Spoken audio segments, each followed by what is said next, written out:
Push all that in really well. Now see, I have a little bit of a straight edge here, so I'm going to go ahead and cut part of this just to give it a little, so it's not quite so straight, because you're going to see that otherwise. We have ways to hide it, but for now, let's just do it like that. Okay, I'm going to cut my bottom again, and then we're going to go in and add all our texture. So I'm going to cut all this out. All right. Cutting just around the roots, you know, not exact. Giving myself, there we go, pull it out, mush my roots back in. Now the base of these roots are actually going to be covered with sand, so you don't have to worry too much about how your roots look at the bottom. But let's mush all those down so they're all into the board like this.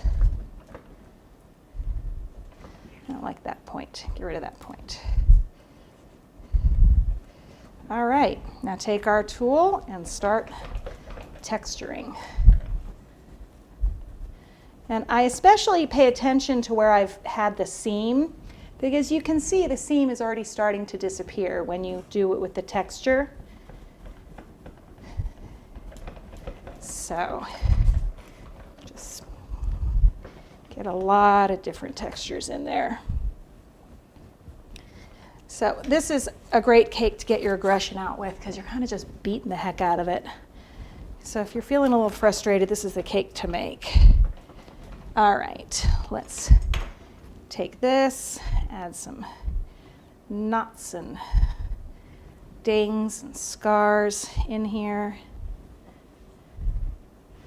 and get a little bit more of that going.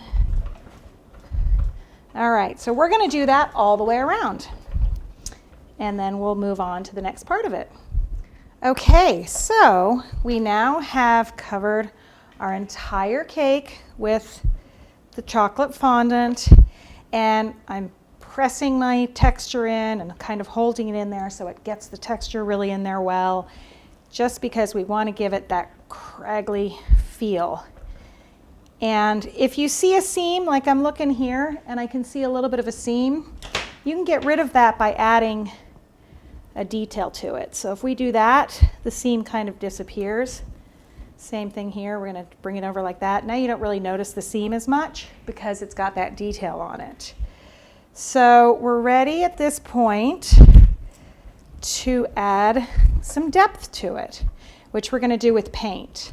Oh, I also want to mention, I bought these to clean your dishes with. So they are technically food safe because you're cleaning your dishes with them, but don't clean your dishes with them and then use them in your fondant. Again, only use them for fondant, nothing else.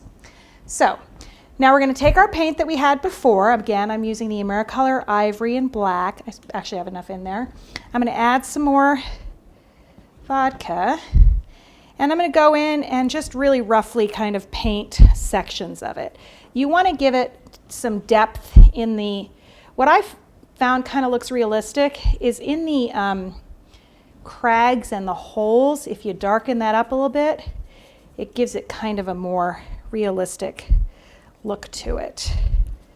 So I'm going to go in and just kind of darken up some of these corner areas in here. And again, not being delicate, not being precise, just kind of mushing the paint in there because I want to give it a really random look to it. So like that. Let's get all those in there.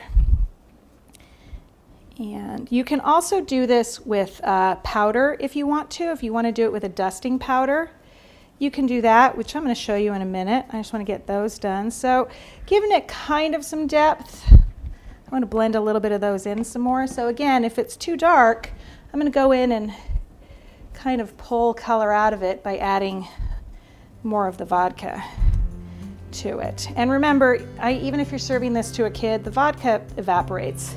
So you're not going to have to worry about it. And if you're a stickler, use lemon extract because that's the same that you can paint with. and it evaporates out and you'll be fine.